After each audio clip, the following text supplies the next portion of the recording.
Right now, somewhere in the Amazon basin, it is very dark. The river is black and wide and slow.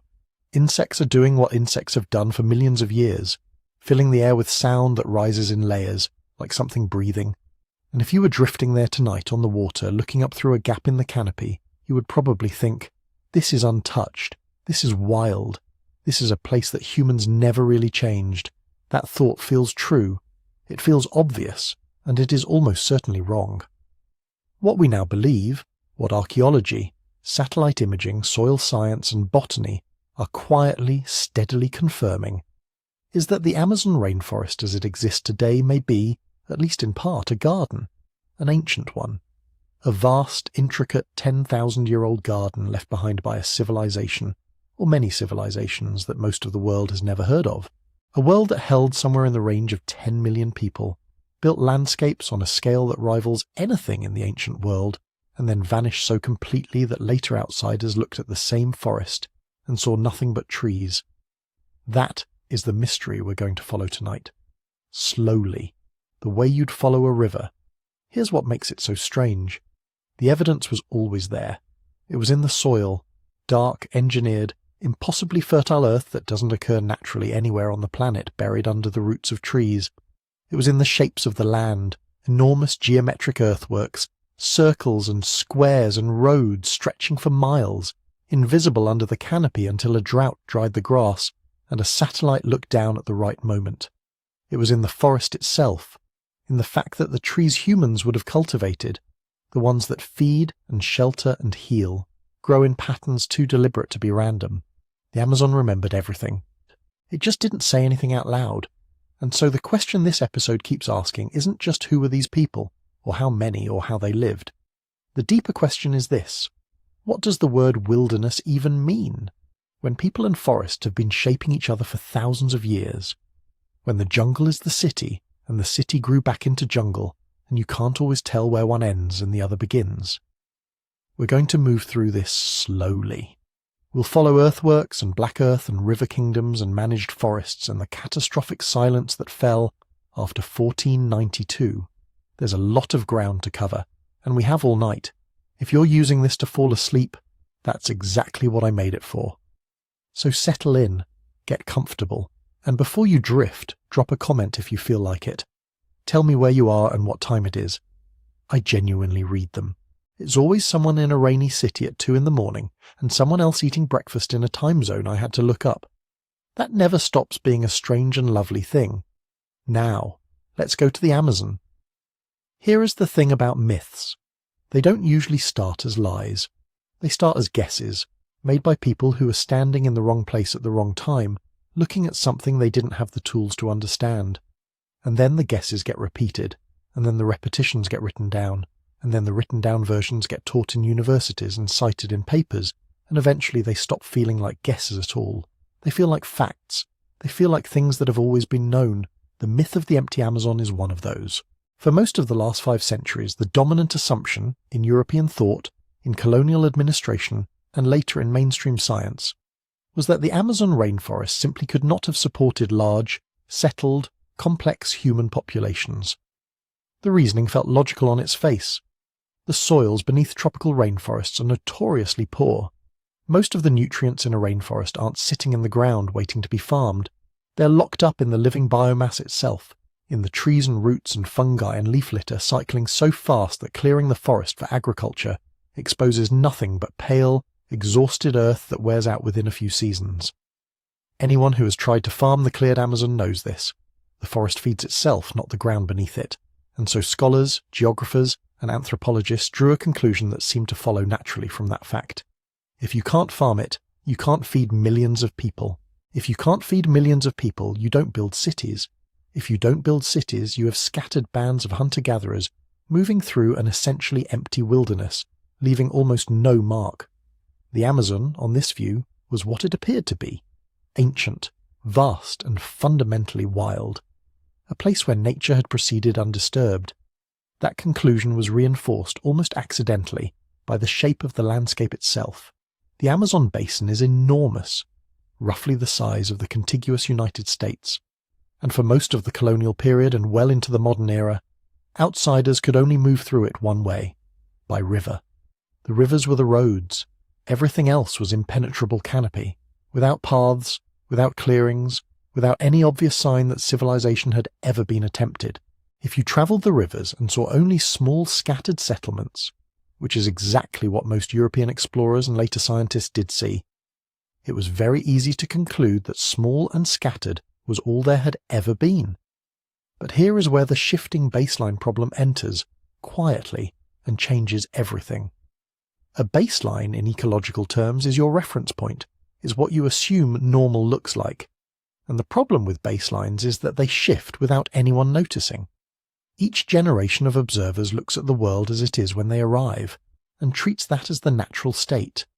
The changes that happened before they got there are invisible to them, because there's no one left to describe what used to be there.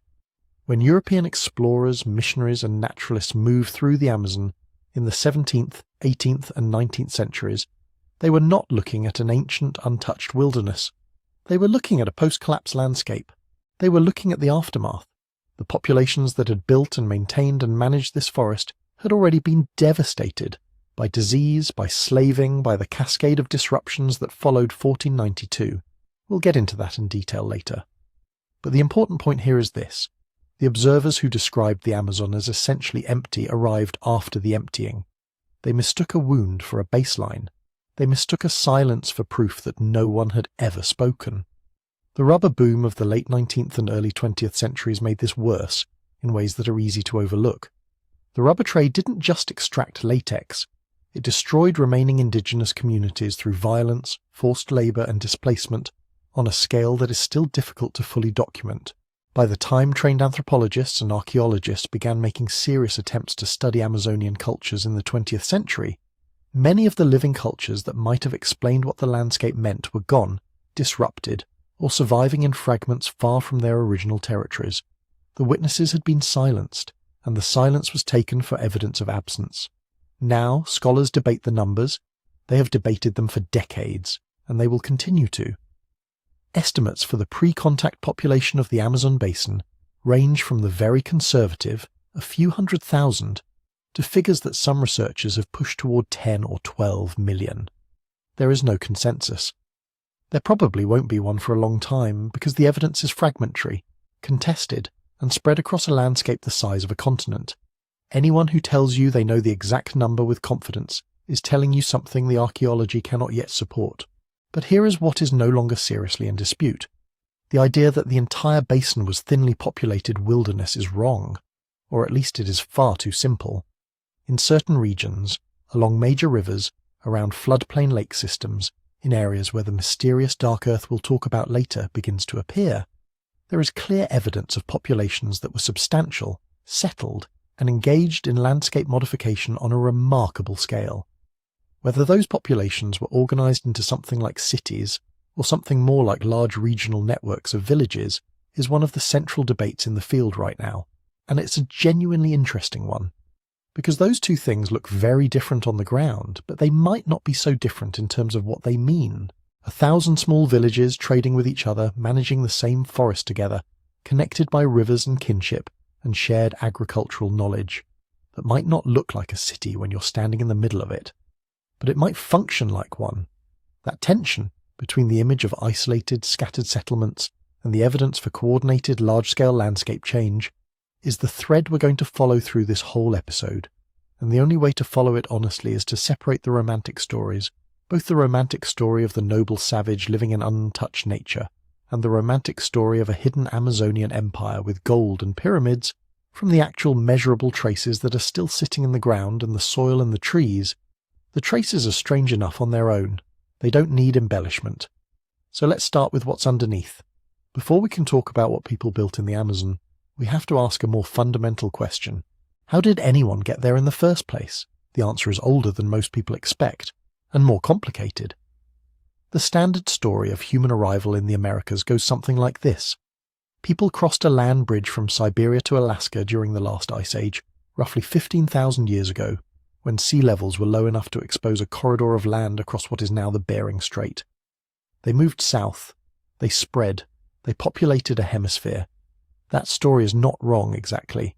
but it is probably incomplete, because the genetic and archaeological evidence from South America keeps producing anomalies, sites that are older than they should be, skull shapes that don't match later populations, DNA signatures that suggest the story of arrival was messier, more layered, maybe involving multiple waves of people from different source populations in Asia, arriving at different times by different routes. There is even a hypothesis, controversial and not yet settled, that some coastal migration happened earlier, people moving south along Pacific shorelines by boat, exploiting the rich resources of kelp forests and river mouths long before the inland routes opened up. What we can say, without much dispute, is that humans were present in the broader Amazon region by at least 13,000 years ago, and possibly earlier. Sites in Brazil and Venezuela have produced dates that push uncomfortably against the conventional timeline. Whether those dates hold up under scrutiny is still being debated. But the direction of the evidence is clear enough. People arrived early, adapted fast, and the Amazon basin was not a late and reluctant footnote in the story of human settlement. It was part of the story from near the beginning, and what they found when they arrived was not one environment, it was dozens. The Amazon basin contains floodplains that flood for months at a time and then recede to reveal rich, silted soils. It contains stable upland forests where the canopy is dense and the undergrowth is deep and the game is scattered but present. It contains savanna edges, gallery forests running along rivers into drier country, palm swamps, blackwater rivers stained dark with tannins, clearwater rivers running cold off ancient highlands. Each of these environments offered different resources and demanded different knowledge to use them well. Early peoples adapted to this variation the way humans always do, slowly, through accumulated failure and success, through the kind of patient observation that doesn't get written down but gets passed on. They learned which river fish ran when and where. They learned which forest fruits were edible, and which were poisonous in small amounts, and medicinal in smaller amounts. They learned the floods, not as disasters to be escaped, but as cycles to be read and worked with. When the waters rose, the fish moved into the forest. When the waters fell, they concentrated in lakes and channels, and became almost impossibly easy to catch. This is not a picture of people struggling against a difficult environment. It is a picture of people who understood their environment deeply enough to live within it, rather than despite it. And here is where something important begins. Quietly, long before anyone builds anything large enough to see from the air, people start to tend. They don't farm, not yet, not in any way that would look like farming to modern eyes. But they begin to curate. They carry useful plants with them when they move. They transplant fruit trees near campsites. They burn selectively to encourage the growth of species they prefer. They protect certain plants and pull out others. Over generations, without any single person deciding to do it, the forest around places where people live begins to look different from the forest where no one lives. More edible, more useful, more structured, in ways so subtle you might walk through it and see nothing but wild trees. This is called forest gardening, or sometimes low-intensity cultivation, and it is one of the most consequential things that ever happened in the Amazon, precisely because it happened so slowly that it left almost no dramatic evidence. No sudden transition layer in the soil. No moment you can point to and say, here is where agriculture began. Just a gradual deepening of the relationship between people and plants, stretching across thousands of years. The soils made this complicated, for reasons we touched on in the last section. Most Amazonian upland soils are old and weathered, and poor in the nutrients plants need to grow fast and produce abundantly. The tropical rains that fall in such extraordinary volumes leach nutrients downward, out of reach of shallow roots. This is why the forest feeds itself from above, from decomposing leaves and falling wood and fungal networks, rather than from below. Any attempt to clear the forest and expose that soil to sun and rain tends to exhaust it quickly. This is not a small obstacle. It is a fundamental ecological constraint. And yet people stayed, and populations over time grew, which means they were finding solutions. Not by conquering the soil, but by changing it, by working around it, by learning village by village, generation by generation, that certain combinations of practices could produce something that raw Amazonian earth could not. One more thing is worth holding on to before we go further. This was never one people with one solution. The Amazon basin contains extraordinary cultural and linguistic diversity. Hundreds of distinct languages belonging to dozens of unrelated language families, lifeways that varied as much as the environments that shaped them. There was no Amazon civilization, singular. There were Amazonian civilizations, plural, each adapted to its own stretch of river and forest and flood. And that diversity was itself a kind of achievement. It meant that knowledge accumulated in many places, in many forms, ready to be drawn on when the conditions finally favoured something larger, that something larger was coming. But first, there was the question of the soil. If you could sink down through the forest floor of the central Amazon, layer by layer, most of what you'd pass through would be disappointing from a farmer's point of view. A thin skin of leaves and roots on top, busy and alive. Then, almost immediately, pale, exhausted clays, iron-rich, sometimes stained red or yellow, but nutritionally poor, soil that looks like it should grow anything, and in fact can barely grow crops for a few years after clearing, unless you keep feeding it. It's like discovering that beneath a lush banquet table there is almost no pantry at all, and then, scattered across this vast basin, you hit something that should not be there. A band of soil, sometimes a metre thick, sometimes more, dark, almost black, packed with charcoal flecks, full of pottery fragments, bones, the microscopic remains of food and ash and human waste. Soil that, unlike almost everything around it, holds nutrients and keeps them. Scientists measure its fertility, and over, it comes back richer than neighbouring ground by an order of magnitude. In some places it rivals good temperate farmland. The people who live on it today have a name for it: terra preta, black earth. Terra preta is one of the clearest clues that the Amazon was not just used but engineered. It is not a natural soil. It is anthropogenic, human-made, built up slowly through the ordinary repeated acts of living in one place and paying attention to what happens to your waste. The contrast with the surrounding earth is so stark that it can be seen in a single shovel slice. On one side, the dull yellowish clay of typical upland Amazonia. On the other, a sudden dark richness, crumbly and almost sweet-smelling, even after centuries. Local farmers notice it immediately. Crops planted on terra preta grow better, stay green longer, need less fertilizer. They will sometimes map their fields by colour. Here, good black earth. There, useless red dirt. For a long time, outsiders did not know what to make of these patches. Early European chronicles mention Indian black earth, but their authors were more interested in gold and souls than in soils. Later, as the Amazon was folded into the idea of pristine wilderness, many researchers assumed these dark zones were natural accidents, maybe flood deposits, maybe the remnants of some unique geological process. But the closer archaeologists and soil scientists looked, the less natural they appeared. Terra preta contains enormous amounts of charcoal, not the grey fluffy ash of a campfire, but dense carbon-rich fragments often called biochar. It contains the broken remains of pottery, sometimes in such abundance that it looks as if entire villages' worth of broken pots had been swept into the earth. It contains fish bones, mammal bones, plant residues, traces of human excrement and kitchen waste. Under the microscope it is full of microscopic charcoal particles, bits of bone, and an unusually complex microbial community. This is not what random forest fires leave behind. This is what a long-lived village midden looks like when the village has been gone for 1,000 years. The recipe, as far as we can reconstruct it, is simple in ingredients and subtle in practice. You start with the worst soil you can imagine. You add charcoal from controlled low-oxygen burns. Fires designed not to flare up and vanish, but to smoulder and convert wood into a stable, almost inert carbon skeleton. You add organic waste. Food scraps, peelings, fish heads, leaves from harvest, manure. You toss in broken pots which slowly release minerals and help with structure. You repeat this over and over for generations. Then you wait. Over decades and centuries, something that is not quite composting and not quite geology happens. The charcoal, with its enormous internal surface area, acts like a sponge and a scaffold. It holds onto nutrients that would otherwise be leached away by tropical rains. It houses bacteria and fungi that help break down organic matter and slowly release nutrients in forms plants can use. It locks up carbon in stable forms that can persist for thousands of years.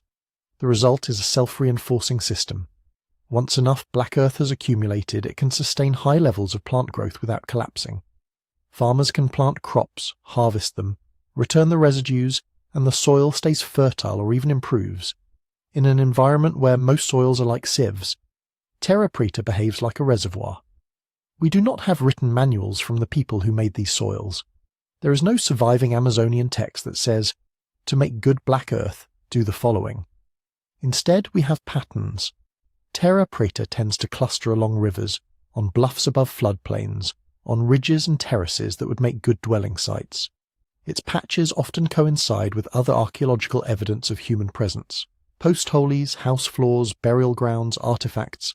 In some regions, black earth zones form rings and ovals hundreds of meters across, suggesting substantial long-occupied settlements. In others, they form strings along old river courses, like beads. This does not mean every spot of terra preta marks a city. That word brings too much baggage. Stone walls and central squares and rulers in headdresses. Some black earth patches may reflect small hamlets, occupied and then revisited over centuries. Others may be special purpose sites, fishing camps, ceremonial grounds, places where people gathered seasonally to process abundant resources and left behind mountains of waste that, over time, became soil. What they all point to, though, is stability. Terra preta is not something you create in a season or two. To build up a meter-thick layer can take hundreds of years. That implies people coming back to the same place again and again, or staying there continuously, long enough for the accumulated debris of daily life to transform the ground itself. And that stability has implications. If you are investing labour into building soil that will be rich in 100 years, you are thinking beyond the next harvest. You're imagining that your children or grandchildren, or their children, will still be here to enjoy it. You are planning. To maintain the process, you need a steady stream of organic input. Crop residues, household waste, manure. That implies fields, gardens, domestic animals, or at least managed hunting and fishing that produce large, regular loads of material. You need organised burning practices, fires set deliberately, at controlled temperatures, to produce charcoal rather than ash. You need people who know when to burn, what material to use, how to combine layers, when to rest a patch. All of this suggests not just technical knowledge, but social coordination. Who decides where the waste goes? Who manages the hearths and pits that produce charcoal? How are fields rotated, fallowed, or shared? These are questions of labour and property, of custom and rule. The soils themselves do not answer them, but they tell us that answers had to exist. There is debate, and it is healthy. Some researchers argue that terra preta was a deliberate conscious technology, a kind of slow-motion soil engineering fully understood by its makers. Others think it may have begun as an accident of settlement, the natural result of dumping waste in the same place, and only later became something people recognized and perhaps refined. It is possible, even likely, that both are true in different regions and times. The one thing that seems clear is that black earth is not a trivial byproduct. It underpins the possibility of supporting large, dense populations away from river floodplains in a landscape that, left alone, does not like to feed many humans in one spot for very long. Today, modern farmers are still using these ancient soils. In parts of Brazil, terra preta is so prized that people dig it up and sell it in bags. Plots that happen to sit on black earth often sustain higher yields, with fewer inputs than their neighbours. In some places, old terra preta fields are being farmed continuously after centuries of use, a quiet testament to their resilience. Scientists have taken notice. The discovery that ancient Amazonians effectively invented a durable, high-fertility soil in the heart of a tropical rainforest has fed into modern research on biochar, carbon sequestration, and sustainable agriculture. If you can recreate some of the properties of terra preta, you can, in principle, improve poor soils, reduce fertilizer runoff, and lock carbon away for centuries instead of releasing it into the atmosphere. Experiments around the world are trying to do just that, mixing charred plant matter with compost, testing different feedstocks and burn temperatures, studying how microbial communities respond. But even the most enthusiastic researchers admit that we have not yet perfectly replicated what unknown farmers achieved thousands of years ago with earth ovens and village dumps. The exact recipes, the rhythms of burning and burying and planting, the cultural knowledge that animated those acts, these remain partly mysterious. What we do have is the outcome sitting quietly in the ground, islands of fertility scattered across one of the least inherently fertile tropical landscapes on Earth. Each one is a fossilized memory of people staying put, eating, discarding, tending fires, raising children, adjusting their practices and watching, over generations, as the soil beneath their feet slowly turned black and generous. And those soils were only one piece of a larger transformation, because once you can reliably feed people in one place without exhausting the land, other possibilities open: more permanent houses, more elaborate earthworks, new forms of ritual and authority. To see those, we have to look not just down into the dirt, but out across the landscape, where lines and shapes hide beneath the trees, waiting for the right light and the right questions to bring them back into view. Once you know to look for human fingerprints in the soil, it becomes harder to believe that the forest above it was ever truly untouched. And then you start to see the shapes. For a long time, they were mostly invisible. Hidden under canopy, softened by centuries of rain and roots, they lay there as faint rises and hollows, the kind of thing you might walk across 100 times and never notice. A slightly straighter line in the undergrowth, a ditch that doesn't quite follow the slope, a curious circular depression where no obvious tree has fallen. It took chainsaws and tractors to begin revealing them. In the late 20th century, as ranches and soy fields expanded into the southern and western Amazon, especially in Acre, Rondonia, Mato Grosso, and into Bolivia, large tracts of forest were cleared. From the ground, the new pastures looked raw and empty. But from small plains, and later from satellite imagery, something startling appeared. Perfect geometry, circles, squares, rectangles bigger than football fields, pairs of shapes linked by long, straight ditches, complex designs where one circle overlaps another, or a square is inscribed within a ring. In some clusters, dozens of these forms lie within a few kilometers of each other, like a buried constellation.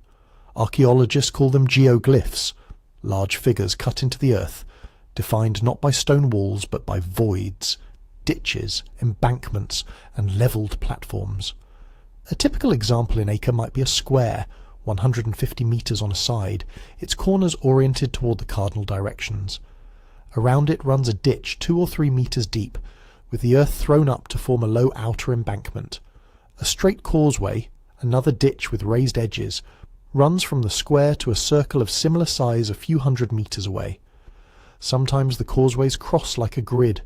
Sometimes they fan out, tying multiple enclosures together. In other places the shapes are gentler, ovals, U-shaped forms that open toward a distant hill or river, parallel ditches that might once have framed a road, low elongated mounds that look, from the air, like the remnants of platforms or causeways across seasonally wet ground. All of this in what, until a few decades ago, many people assumed was an eternal undisturbed forest. The age of these earthworks varies by region, and the dates are still being refined. Many of the best-known geoglyphs in the southern Amazon seem to have been built between about 2,000 and 700 years ago, though there are hints of earlier activity in some places. Some were probably in use when the first Europeans arrived on the coast of South America, even if those particular travellers never saw them. What were they for? The answers are tentative and likely multiple. Some researchers see defensive potential. A deep ditch with an outer embankment can slow movement, channel traffic, and provide a line of sight. In landscapes where conflicts between groups did occur, an enclosure with controlled entry points would have been valuable. But these ditches are usually not high-walled fortresses. They are more like low, encircling frames. They might have deterred casual raiding, but they would not have stopped a determined attack on their own. Others emphasize water. In a region with intense rains and seasonal flooding, carefully dug ditches can drain excess water away from a central area, or, just as importantly, hold it. Some geoglyphs sit on slight rises above wetter ground, their ditches perhaps drawing off seasonal pooling to keep interior spaces firm. In flatter areas, complex networks of ditches may have connected to broader systems of channels and ponds, part of a larger strategy to manage wetlands. Many archaeologists suspect these were also social and ceremonial spaces. The shapes are often too large and too regular to be merely utilitarian. Their construction would have required planning, labour and coordination, people agreeing on where to dig, how wide, how deep. Once built, they provided enclosed open areas, sometimes hundreds of metres across, with clear boundaries and maybe sightlines to particular horizons. Imagine such a space not as an empty pasture, but as a place where people gathered. The embankment becomes a low ring on which people can sit or stand. The entry causeways become processional routes. A central cleared platform might host rituals, feasts, negotiations between groups that otherwise lived scattered in small hamlets. Children run along the ditch edges. Elders watch the sky from the corners of a perfect square, noting where the sun rises at certain times of year. Some sites may have marked territory, visible statements, once the forest canopy was lower or more open, that this place belongs to us. Others might have served as landmarks along routes linking communities, waypoints on journeys that could take days by foot or canoe. When you zoom out, especially with modern remote sensing, you start to see that many of these earthworks are not isolated curiosities. They cluster along ridges and river interfluves, align with streams and ancient courses of water, and sometimes repeat similar shapes over wide areas. The impression is not of random doodling on the earth, but of regional traditions, different regions, different styles, all variations on a shared habit of reshaping ground. New technologies have sharpened that picture. Aerial photographs taken in the dry season first made the geometry obvious, dark ditches traced by shadows in pale pasture grasses. Satellite imagery expanded the search, revealing more squares and circles in fragmented forest and farmland. Then came lidar, light detection and ranging, fired from aircraft, which can strip away the vegetation in a digital sense and reveal the underlying topography in fine detail. With it, archaeologists have begun to see additional earthworks hidden even under intact forest. Terraces, mounds, ditch networks that never felt the bite of a chainsaw. LiDAR has also highlighted something else: variety. Not all earthworks are geoglyphs in the narrow sense. In parts of the Bolivian and southwestern Amazonian lowlands, for example, the most striking features are not isolated circles and squares, but vast systems of raised fields and canals. Here, instead of carving shapes into relatively dry ground, people seem to have done the opposite. They lifted the ground itself. In seasonal wetlands and flood-prone savannas, long, narrow mounds of earth, sometimes stretching for hundreds of meters, run in parallel lines separated by shallow canals. The fields rise only a meter or so above the surrounding floodplain, but that can be enough. In the wet season, the canals fill with water and fish. The raised beds stay comparatively dry, their soils warmer, their roots better aerated. In the dry season, moisture lingers longer in the canals and seeps back toward the fields. Some of these raised field complexes are almost bewildering in scale. A quilt of linear and checkerboard patterns, intersected by straight causeways and curving channels stretching across square kilometers of lowlands that, to a casual observer, might look like monotonous swamp. These constructions solve several problems at once. They tame unpredictable water levels. They concentrate nutrients where crops can use them. They provide a built-in irrigation and drainage system without metal pipes, just gravity and careful shaping of land. They create micro-habitats, edges between wet and dry, that boost biodiversity and resource options. Fish, snails, aquatic plants, birds, and terrestrial crops all in close proximity. What exactly grew on these fields is still a topic of research. Maize, manioc, sweet potatoes, and local root crops have all been proposed in different regions and time periods. In some cases, the fields may have supported rotating combinations of crops and fallow vegetation. The important point is not the specific crop list, but the ingenuity of making wetlands reliably productive for humans year after year. Taken together, the ditches, embankments, causeways, terraces, and raised fields of the Amazon point to a consistent theme. People were not just adapting to the forest and its waters, they were reorganizing them. This does not mean that every square was a temple, or every canal part of a master plan. Functions probably shifted over time. A ditch that began as a drainage channel might later serve as a boundary. A ceremonial earthwork could double as a safe place to camp during floods. Some sites might have been abandoned and then reoccupied, their meanings changing with each generation. And archaeologists do not always agree. One researcher looks at an enclosure and sees fortification. Another sees a water management device. A third sees a ritual plaza. Sometimes different parts of the same site might support all three interpretations. The forest has had many centuries to blur sharp edges and erase surface clues. Still, if you stand on one of these earthen causeways in your mind, before the forest came back, certain possibilities feel very close. It is late evening at the start of the dry season. The air is cooling. insects rising in thin, wavering clouds over the nearby canals. Along the straight, packed earth road, people walk in small groups carrying baskets, drums, pots of fermented drink. Torches flicker, casting moving bands of light on the low embankments, picking out the curve of a circular ditch ahead. As you approach the geoglyph, the land dips gently, then rises onto the outer ring. Inside, the ground is level, cleared of tall vegetation. You can see people from neighbouring settlements, faces familiar and strange, gathering in clusters, greeting one another. Children run along the rim, silhouetted for a moment against the sky. Somewhere, someone begins a song that everyone knows. The geometry, laid out in earth and ditch, organises the space without shouting. It tells people where to walk, where to sit, where to face. It turns a patch of land into a place of meaning. Much later, forests will grow over it. Roots will crumble the embankments. Leaves will soften the angles, but the shape will persist, just enough for satellites and laser pulses and careful eyes to find it again. These earthworks, like terra preta, are part of a quiet but profound message. The Amazon was not a blank canvas. It was a landscape inscribed and reinscribed by human hands, in forms that could hold water, food, and memory. And where there are ditches and fields and gathering places, there are usually rivers nearby. Rivers that were not just highways, but the pulsing heart of entire social worlds. To follow those currents, we have to leave the upland clearings and descend toward the floodplains, where a different kind of engineering waited in the shallows.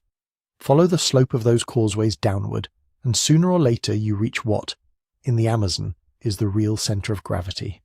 The rivers. Not just the big names you see on maps, the Amazon, the Madeira, the Negro, the Tapajos, but the whole branching network, down to creeks you could step across in the dry season, and channels that vanish entirely when the water drops. Together they form something like a circulatory system. If the upland earthworks were the bones of ancient societies, the rivers were the veins and arteries. For the people who lived here, water was not an obstacle. It was the main road. In a world with no pack animals, no wheels, and forests so dense that overland travel could be slow and exhausting, a dugout canoe on a flooded river was an almost miraculous machine. One or two people with paddles could move hundreds of kilograms of goods. They could travel tens or even hundreds of kilometres in a few days, riding currents one way, hugging the banks and eddies on the return. The big rivers, especially along the central Amazon, the Madeira, the Solimois, were like multi-lane highways. Seasonal flood pulses widened them, joined them with side channels and backwaters, opened shortcuts that didn't exist at lower water. Smaller tributaries were the local streets, connecting interior settlements to the main flow. Along these liquid roads moved more than people: stone from distant outcrops, ceramics in distinct regional styles, feathers from birds that lived only in specific parts of the forest, salt, resins, maybe even ideas about how to build a ditch or which plants to cultivate on a raised field. Where these currents met, things concentrated: resources, people, and power. To understand why, you have to look at the floodplain itself. Once a year, in most parts of the basin, the rivers rise, slowly, then more rapidly, fed by rains that may be falling hundreds of kilometres away. Channels that were modest ribbons of water in the low water months begin to swell. Sandbars disappear. Dark water seeps into the forest, flooding between tree trunks, filling lakes and depressions, turning whole swaths of land into a maze of channels and islands. To an outsider, this can look like chaos. To people who grew up here, it is a calendar. The timing of planting, the location of temporary camps, fishing strategies, hunting routes, the very shape of daily life all key into this pulse. When the water is lowest, exposed bars and levees become gardens. Women plant quick-growing crops: maize, beans, squash, vegetables, in soils newly refreshed by silt. Men repair canoes, check fishing gear, maybe burn small patches of higher ground to encourage certain plants. As the water begins to rise, attention shifts. Certain fish species move upriver in vast, shimmering runs. Others migrate sideways out of the main channel and into the flooded forest to feed on fruits and seeds. Turtles crawl onto newly exposed banks to lay eggs, then later retreat to deeper water when levels climb.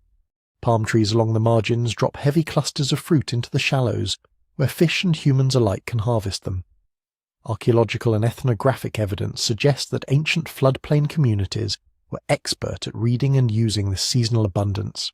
Shell middens, heaps of discarded river snail and clamshells, accumulate on slightly higher ground, sometimes meters deep, marking places where people regularly processed aquatic foods. Layers of charred turtle shells and fish bones appear in floodplain sites, mixed with charcoal and ceramic fragments, hinting at repeated seasonal occupation.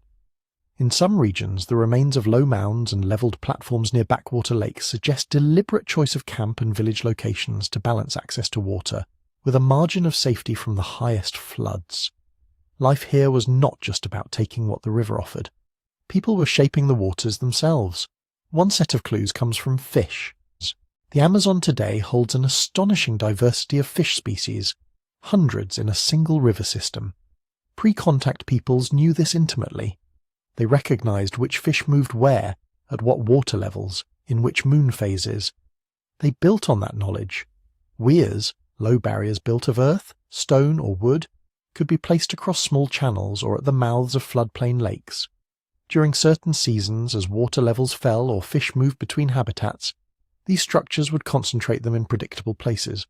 Archaeologists have identified linear features and small embankments in some seasonally flooded regions that may be remnants of such systems, though erosion and sedimentation have blurred many details. Beyond weirs, there are hints of more complex fish management. Ethnographic accounts from some Amazonian groups describe the use of semi-permanent ponds, sometimes connected to larger water bodies by controllable channels.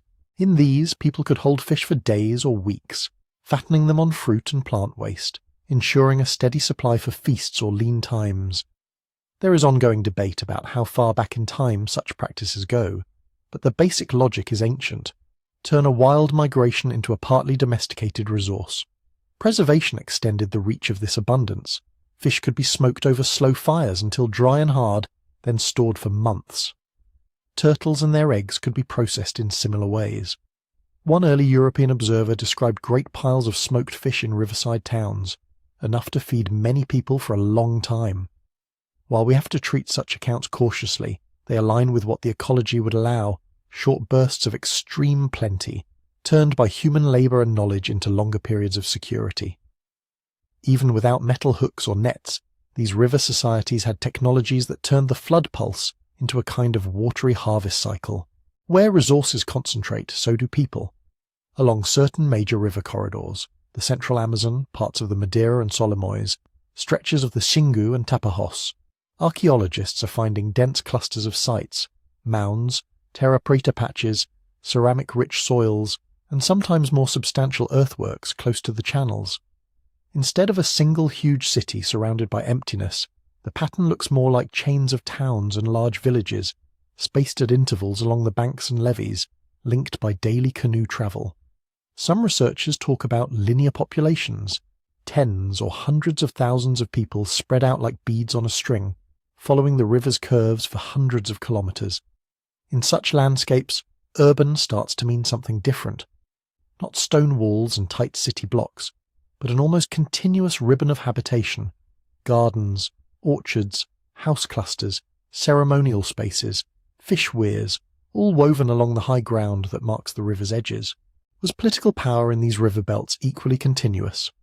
That part is harder to see. There are signs of complexity. Large platform mounds on some floodplain margins hint at central places, perhaps chiefly seats, ritual centres, or both.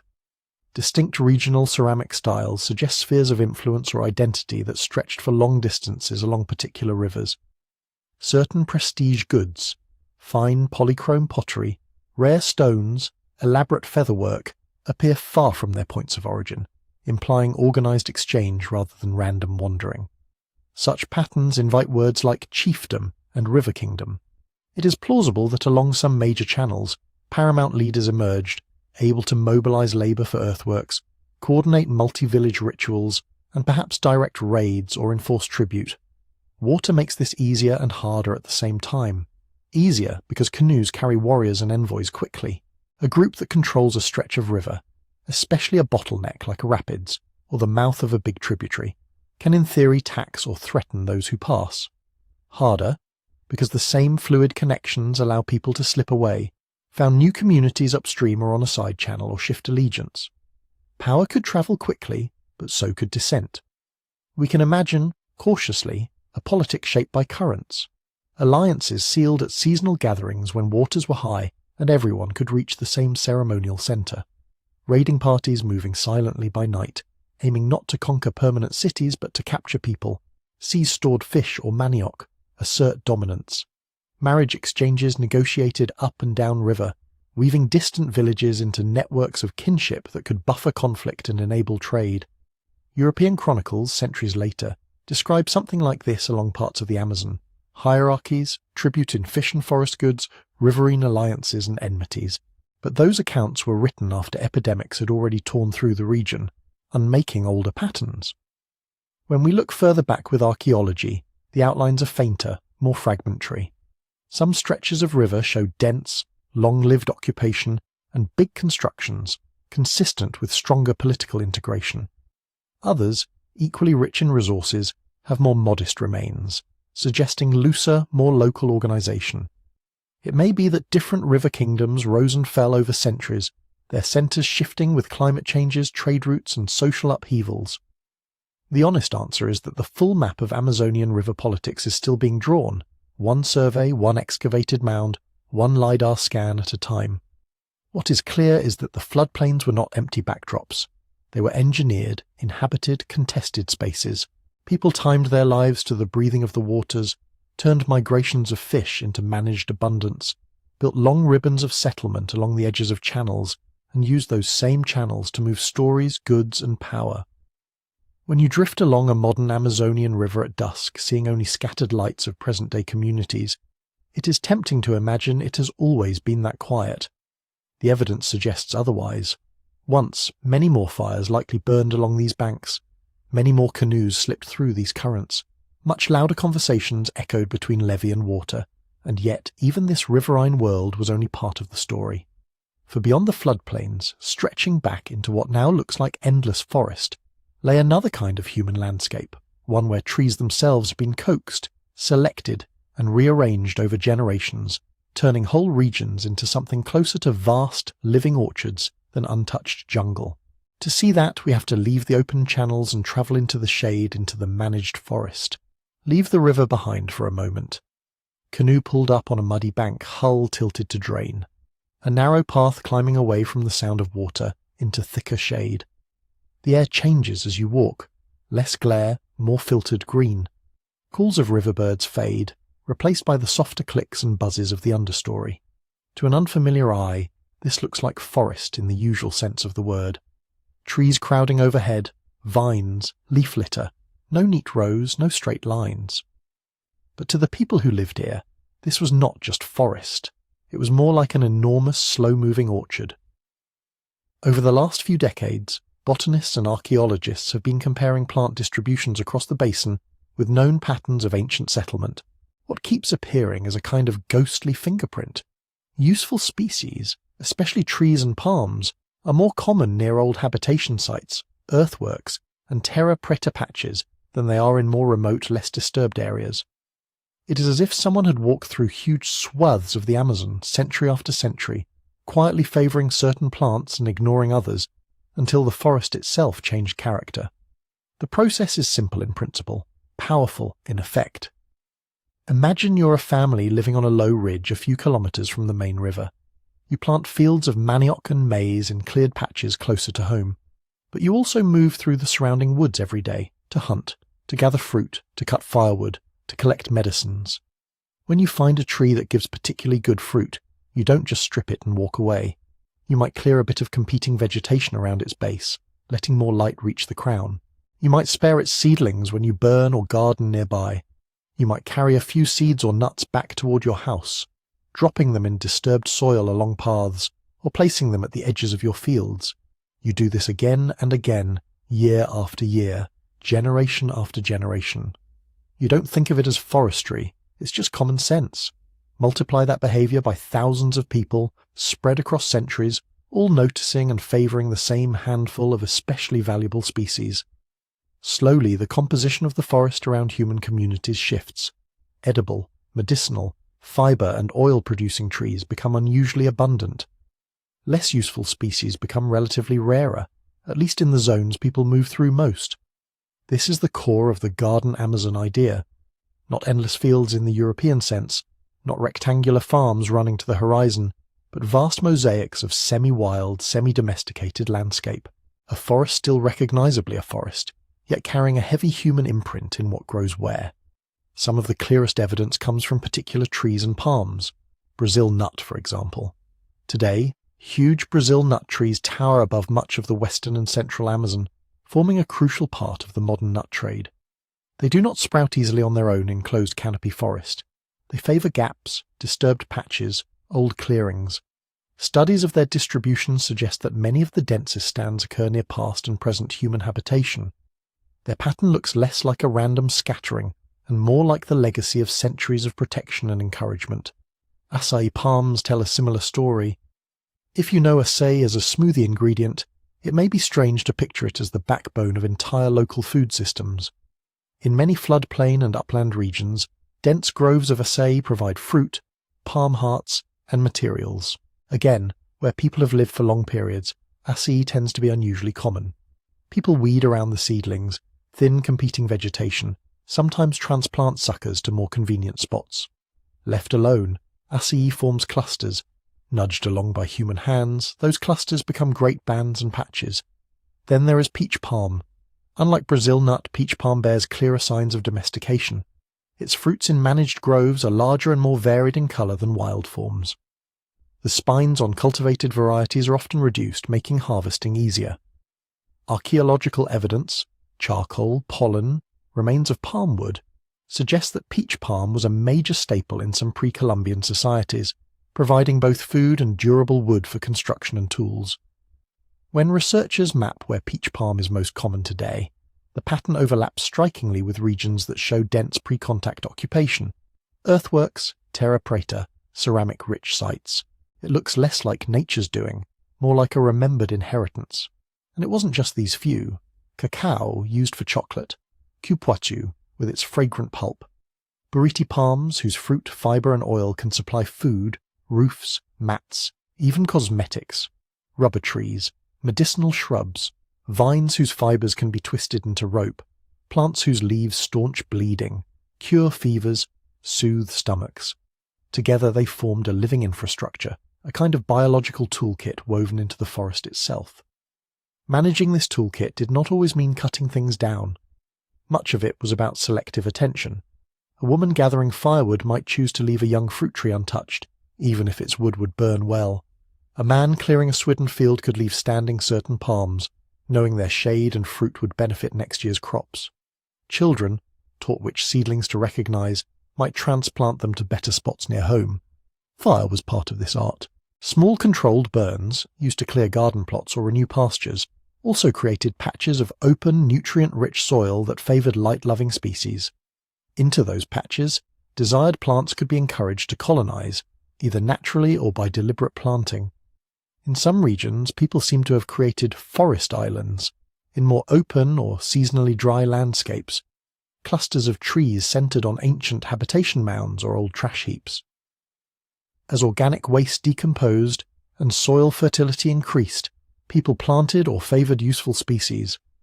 Over time, these islands became distinct from the surrounding matrix, little archipelagos of abundance in what might otherwise have been poorer, sparser vegetation. When you walk through such a landscape centuries later, after the people have gone, the engineering is hard to see. There are no straight canals, no stone terraces. The trees have grown up, fallen, regrown. Vines have woven over old clearings. Fallen houses have turned back into soil. What remains is a statistical pattern, a higher than expected density of certain useful plants, a clustering of domesticated or semi-domesticated varieties around patches of dark, human-made earth. Subtle shifts in forest composition radiating outward from places where people once cooked, slept, fished, and buried their dead. From the ground, this can feel like coincidence. Looked at from the perspective of a satellite or a botanist's dataset, it starts to look intentional, and all of it was tied to daily life. Food, certainly, fruits, nuts, palm starches, oils, but also fibre for hammocks and fishing lines, wood for houseposts, canoes, bows and paddles, leaves for thatch, resins for glue and waterproofing, bark for dyes, medicines for infections, parasites, headaches, childbirth, even hallucinogens and stimulants used in ritual life. When your supermarket, pharmacy, hardware store and building supply warehouse are all, essentially, the forest, it makes sense to tend that forest with care. The result is a landscape that does not look domesticated in the way a European wheat field does, yet functions from a human perspective as a vast, multi-layered garden. Pause for a moment inside it. You're walking along a barely marked path, following someone who knows every bend. Underfoot, the soil is darker than in untouched forest, flecked with tiny bits of charcoal from fires long gone cold. Overhead, the canopy breaks just enough to let in dappled light. Your guide points, without slowing. That palm with the tight cluster of orange fruit, good for oil and animal bait. That towering tree with buttressed roots, Brazil nut. Don't stand under it when the pods fall. A shrub with inconspicuous leaves, chew the bark for toothache. Another tree, its trunk slashed with diagonal scars from past resin collection. To you, it might all blur into green. To them, it is as legible as a well-stocked storeroom. This is why some researchers talk about the pre-contact Amazon as a domesticated forest, or cultural parkland. Not because every square kilometre was intensively managed in the same way, but because human choices about plants, what to favour, what to ignore, what to carry along a journey and plant in a new village, have left long-lasting signatures, and those signatures stretch far. In some studies, the zones of enriched useful species extend many kilometres away from the obvious centres of habitation. Trails, hunting grounds, temporary camps, and seasonal gardens all became, over time, corridors of plant management. People walking between river and upland, between dry season and wet season homes, were also walking seeds, cuttings, and preferences through the forest. From above, with modern tools, hints of this appear as shifting mosaics of species, patches of palm-rich forest where soil and hydrology alone don't explain their abundance. Lines of fruiting trees tracing old, forgotten paths. From within the forest, you mostly feel it in what is possible. The fact that you rarely have to travel far to find something useful. The way scarcity is mitigated by prior generations' quiet, cumulative work. This is part of why the idea of an untouched Amazon doesn't fit very well with the evidence. By the time Europeans arrived, much of the basin had already been living with, and within, a human-influenced forest for millennia. When disease and disruption came, and populations plummeted, that influence didn't vanish overnight. Trees grow on a slower clock than empires. The orchards kept standing, even when many of their gardeners were gone. And those gardeners were not living in isolated homesteads, each surrounded by its own tiny patch. They were tied into larger webs, of paths, of rivers, of exchange. The managed forest was one layer in a broader pattern of low-density yet highly connected human settlement. To see that wider pattern, you have to zoom out again, from a single palm grove to whole regions, from one village's forest to chains of communities strung along rivers and ridges, sharing plants, knowledge, and people over long distances. When researchers try to imagine how many people once moved through these networks, the numbers get large. They start from things that do leave traces: the size and spacing of earthworks, the volume of terra preta, the density of pottery fragments in certain regions, the capacity of raised fields to support crops, early European reports of crowded rivers. Different scholars arrive at different estimates, and there is no single, agreed-on total. Some argue for a few million across the whole basin, on the eve of European contact. Others, looking at especially dense regions like parts of the central and southwestern Amazon, suggest that 10 million, or even more, might not be unreasonable at the peak. These are not census counts. They are reconstructions, built up from patches of data and a lot of careful modelling. How many people can a hectare of fertile floodplain support, given the crops and techniques we think were used? How large a labour force would be needed to dig thousands of kilometres of ditches or maintain vast raised field complexes? How many villages does it take to justify the amount of broken pottery spread across a landscape? You can feel the uncertainty in all of this, but the trend points in a clear direction. Whatever the exact figure, the Amazon before 1492 was probably not sparsely sprinkled with a few small bands of foragers. It seems to have supported large interconnected populations, living in ways that do not map neatly onto our usual images of city and country. This is where the idea of low-density urbanism comes in. If you're used to thinking of urban life as stone walls, crowded streets and towering monuments, it is hard to see anything urban in a forest full of wooden houses and palm-thatched roofs. But in many parts of the world, ancient Southeast Asia, parts of Africa, even some regions of pre-Columbian North America, people built what you might call spread-out cities. Instead of one tight core, you had clusters of homes, gardens, orchards, shrines, and small plazas, sometimes stretching for tens of kilometres, linked by paths and canals. Population could be quite high, but the built environment was interlaced with fields, groves, and patches of forest. Density, not in vertical stone, but in people and their activities. Something like this seems to have existed in portions of the Amazon. Along certain rivers, archaeologists find long chains of sites, spaced at regular intervals, each with mounds, plazas, or ditches. On some interfluvial plateaus, lidar reveals repeating patterns, circular or rectangular earthworks, causeways, raised fields, and house platforms forming loose clusters and alignments. Imagine walking through such a landscape at its height. You leave one village, houses on stilts, hammocks strung under broad eaves, manioc grating platforms shaded by fruit trees. After an hour on a forest path, you emerge into another cluster. More houses, more gardens, maybe a small plaza with a dance ground kept carefully clear. Continue on, and every few kilometres there is another node. Not continuous buildings, but continuous human presence.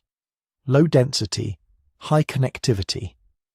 Rivers amplified this effect. Waterways in the Amazon are not just features of the landscape, they are the main roads. A dugout canoe paddled by practiced hands is faster and easier than walking through forest, especially when loaded with goods. So villages strung along a major river, in some accounts, one after another, endless, functioned much like linear towns. People 100 kilometres apart could be in regular contact, exchanging news, marriage partners, and goods. Those goods tell their own story. Across the basin, archaeologists find ceramics, whose styles cluster in particular regions, but also show up far from their apparent centres. Finer wares and distinctive painted vessels may have travelled as prestige items, traded or gifted along networks of alliance and ritual. Stone, too, moved.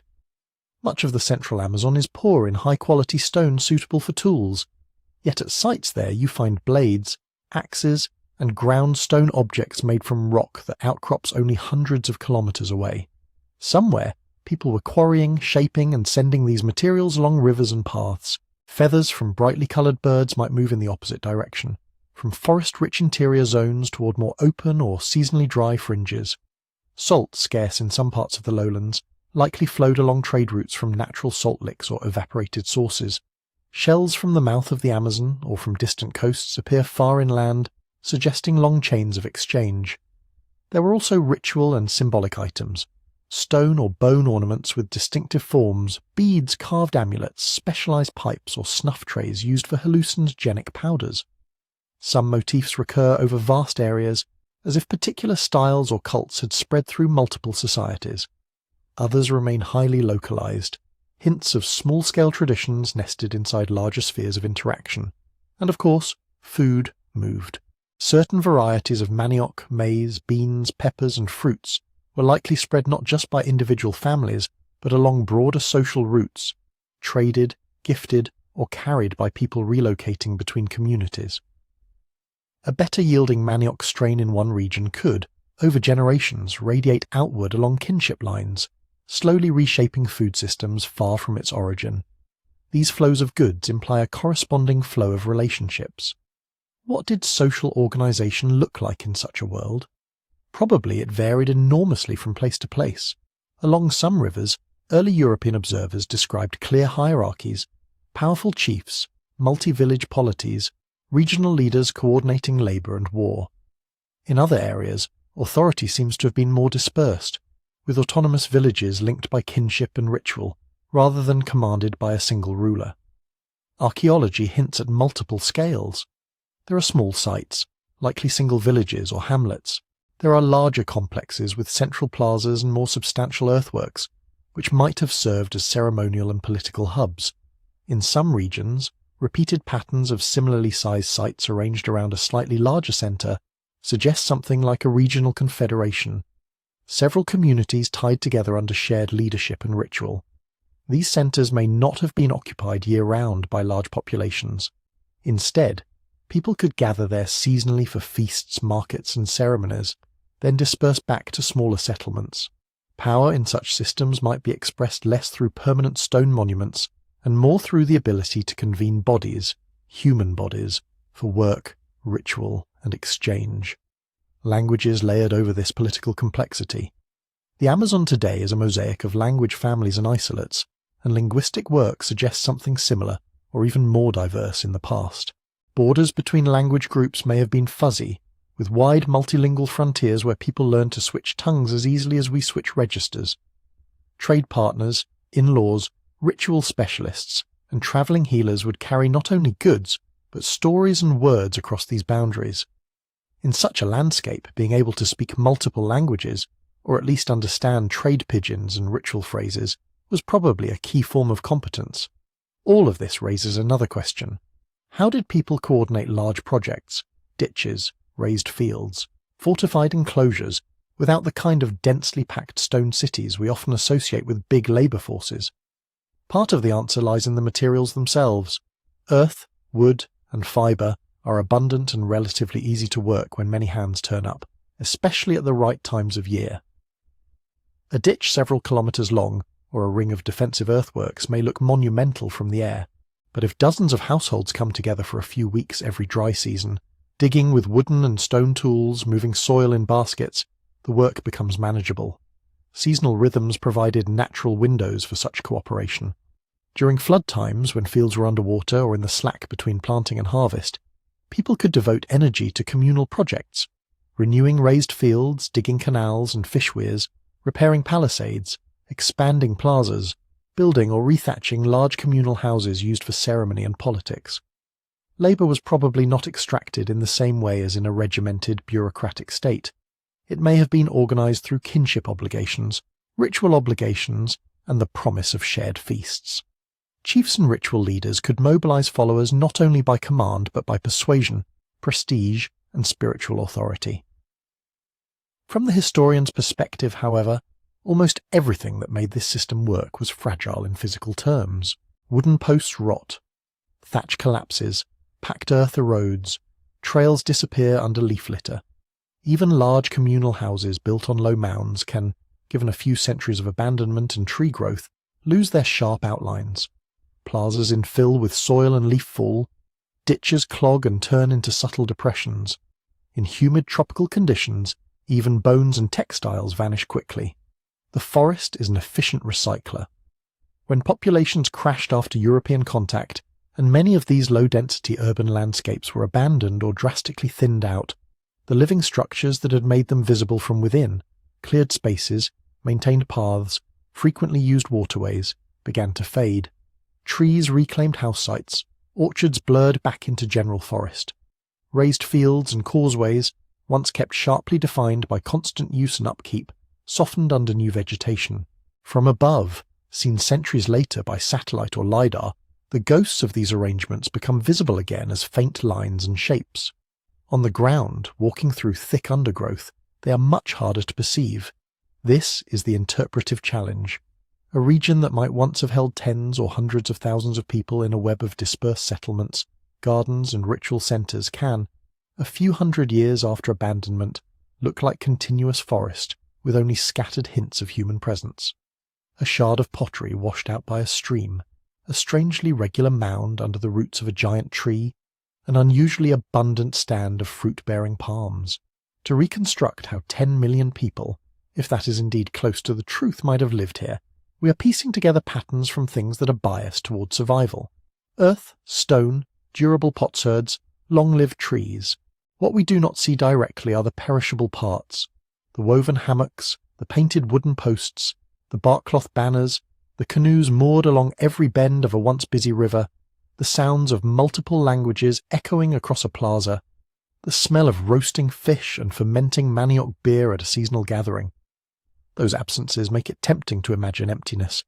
But when you line up the surviving clues, the density of earthworks, the spread of terra preta, the distributions of useful trees, the traces of trade goods, the ethnographic parallels, and the earliest, astonished European descriptions, a different picture starts to emerge, a forest woven through with people, their gardens and their networks stretching farther than any one village or valley, and it is in the voices of those first outsiders, arriving at the very end of this long story, that we catch a brief flickering glimpse of that world still intact, just before it began to unravel. When Europeans first pushed their way into this river world, they did not arrive with lidar or pollen cores or radiocarbon dating.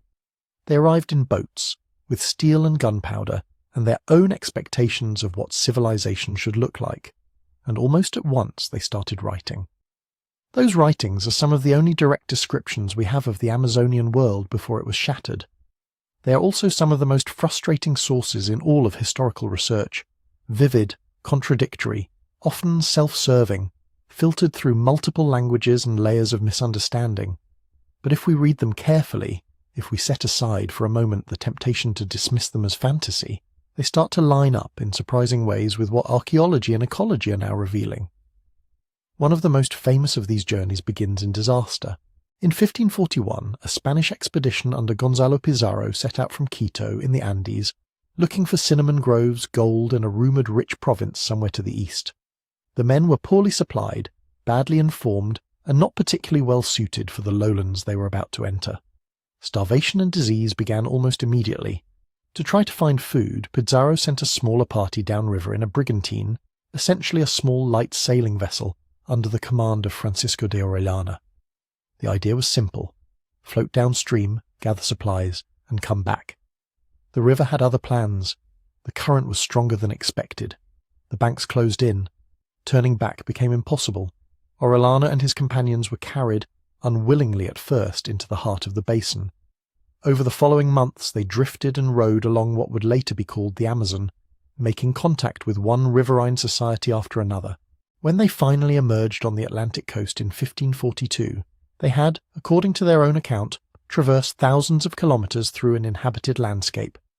Their story, later written up by the Dominican friar Gaspar de Carvajal, is full of hunger, fear, and religious interpretation. But it is also full of careful observation. Carvajal describes long stretches of riverbank lined with settlements, not scattered huts separated by miles of forest, but very large villages and great towns appearing one after another. He notes plazas, communal houses, cultivated fields and storehouses. He mentions canoes coming out in numbers to trade or to fight. He talks about organised resistance, warriors with shields and bows, massing along the banks under leaders who could coordinate attacks over distance. In one famous passage, he describes a battle in which the Spanish are attacked by a force that appears to include women fighting alongside men. Some, he says, are leaders. They shoot arrows with deadly accuracy, and the Spaniards are shocked enough to give them a familiar name from their own mythology: Amazons. It is from this moment, this startled comparison, that the whole river, and eventually the entire basin, would take its European name. For a long time, historians treated Carvajal's account with deep suspicion. Partly, this was because it sounded too much like a travel romance. The Amazons looked suspiciously like a classical reference, borrowed from Greek and Roman tales of warrior women. The descriptions of great towns and continuous settlement clashed with the later experience of missionaries and colonists, who often found only small, scattered villages along the same routes. It was easy to assume that Carvajal had exaggerated to enhance the glory of the expedition, or simply misperceived what he saw in conditions of stress and fear. European intellectuals in the 19th and early 20th centuries also brought their own assumptions. They tended to see tropical forests as hostile to complex society. The soil, by their lights, was too poor, the climate too wet, the diseases too numerous. Large, dense populations in such a place did not fit their models. So the pendulum swung towards scepticism. Orellana's journey was not dismissed entirely, but its more dramatic claims were often downplayed. Maybe the Spaniards had mistaken seasonal gathering places for permanent towns. Maybe they had seen the same communities multiple times along different channels and thought them distinct. Maybe Carvajal, writing years later, simply made things larger and more continuous in memory. The story of warrior women, in particular, was relegated to the realm of legend, a European projection onto a landscape they did not yet understand. And yet, piece by piece, other evidence began to accumulate. Archaeologists working in the central and lower Amazon started finding large mounds and earthworks in regions Carvajal described as populated. In some stretches, dense terra preta soils and artifact scatters line the river margins, suggesting long-term, intensive settlement zones, very much like those his narrative implies. Elsewhere, in the upper Madeira and in parts of today's Acre and Rondonia, geoglyphs, road-like ditches, and clustered sites reveal regional systems of settlement and labour coordination that could easily have fed into the kind of endless villages impression a traveller might get from the water.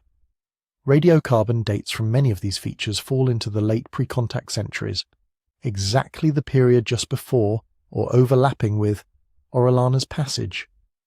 Meanwhile, ecological studies show belts of domesticated and semi-domesticated trees lining old river courses, forming orchard forests that would have required long-term management by substantial nearby populations.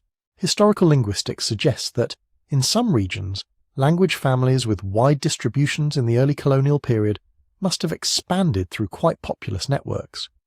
None of this proves that every detail of Carvajal's account is accurate. What it does suggest is that his fundamental impression, that of a heavily inhabited river corridor with organised polities, cultivated fields, and the capacity for coordinated warfare, was not as implausible as later scholars thought. But we still have to move carefully. European chroniclers were outsiders with their own cultural templates. They looked for kings and found caciques, a term borrowed from the Caribbean and applied widely to very different kinds of leaders. They expected fortresses and city walls. Instead, they saw palisades, ditches, and the social strength of alliances. They were frightened by massed canoes and disciplined volley fire. They reached for the language of armies and battles drawn from European warfare. Even the simple act of counting could mislead.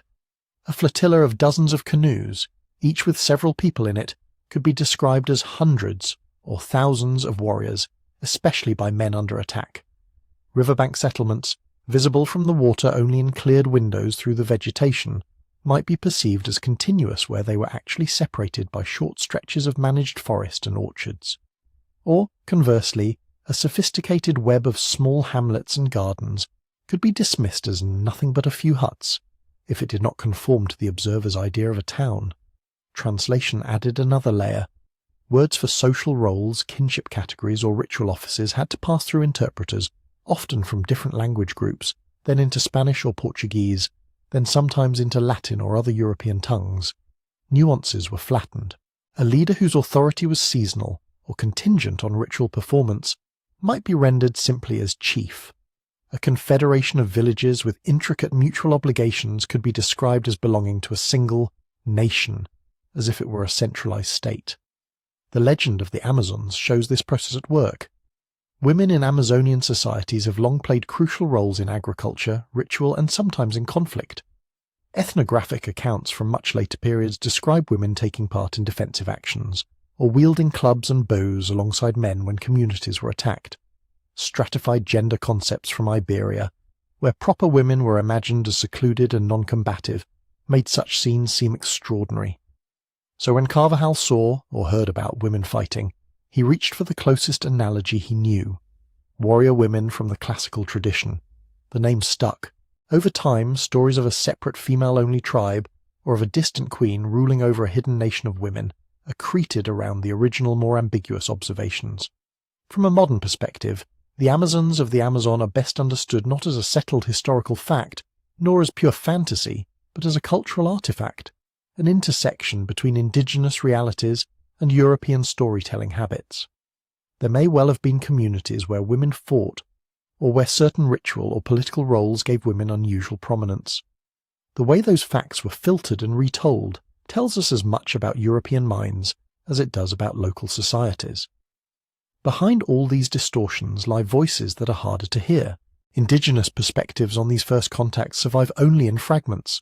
Oral traditions recorded centuries later, myths that seem to encode memories of strangers arriving from the river mouth or from the Andes. Accounts told to anthropologists in the 20th century of plagues and slave raids that swept ancestors away. Many groups were entirely wiped out before anyone wrote down their stories. Others saw their populations collapse so rapidly that social memory itself was shaken. Ritual specialists died, lineages ended, sacred objects were lost or deliberately destroyed to avoid capture. Languages vanished, taking with them idioms, genealogies, and place-based knowledge. Where indigenous voices do surface in the early records, they are often mediated by missionary pens or wrapped in the logic of confession and conversion. We catch glimpses: anger at slave raids, confusion at European disease, strategic attempts to ally with one set of outsiders against another. We see leaders trying to integrate these newcomers into existing diplomatic and ritual frameworks, sometimes with astonishing adaptability. But the texture of their inner understanding, the ways they made sense of the forests, rivers, and settlements that were their world, is mostly beyond our reach. This is one of the quiet tragedies of the story. When Orellana floated through his maze of riverine polities, he was not entering a frontier. He was entering a climax state, a landscape shaped by thousands of years of human work, occupied by people who had mastered its rhythms, contested its boundaries, and woven it into dense tapestries of meaning. From our vantage point, those first European accounts mark a beginning, the start of known history in the Amazon, because they left written records that fit comfortably on our bookshelves. For the people living there, contact was not a beginning. It was the start of an ending. Not because their systems were weak or primitive or somehow destined to fail, but because they were about to be hit by forces for which no society on Earth had any true preparation. Waves of new diseases, armed slaving expeditions, cascading demographic collapse. In the next part of this story, the tone of the sources shifts. Descriptions of populous banks and organized polities give way, within a few generations, to reports of empty villages, deserted rivers, and wasted lands. To understand how a forest that remembered so much could seem, in such a short time, to have forgotten the people who built it, we have to follow that descent, through epidemic, violence, and abandonment, into the long silence that came after. When we say, after 1492, it can sound like a single moment. A door opening, a ship arriving, a flag planted. In reality, what followed was less like a dramatic invasion, and more like a long, uneven shockwave pulsing through the basin. It did not hit everywhere at once. It did not look the same on every river. It moved along the same networks that had once carried pottery styles, stories, and marriage partners. Now they carried something else. The first were the diseases: smallpox, measles, influenza, perhaps typhus. Maybe even unknown viral strains that flared and then vanished with the people they burned through. These pathogens had evolved for centuries in the dense interconnected populations of Afro-Eurasia. Cities, caravan routes, and shipping lanes had given them endless opportunities to refine their strategies. The peoples of the Amazon had never met them. To a society with no prior exposure, these microbes were not just bad flus. They were civilization-level events, and they did not need soldiers or missionaries to travel. They needed only contact. Imagine how that might have worked. Somewhere on the Caribbean coast, or along the lower Orinoco, a native trading party meets Europeans, or other indigenous groups already in contact with them. Gifts are exchanged, food is shared. There is curiosity, caution, perhaps a few days of feasting. Someone coughs. A week later, a young trader feels tired as he joins his companions in their canoe and begins the long paddle upriver. The network takes over from there. The Amazonian world was not a scatter of isolated bands. It was a web. Downstream groups knew upstream groups. Portage routes linked one basin to another. Trade fairs and ritual gatherings pulled people together at specific seasons. Salt, feathers, stone tools, ceramics, ritual items, and news moved through this web all the time. So did germs. You do not need direct contact between Europeans and every village for an epidemic to spread.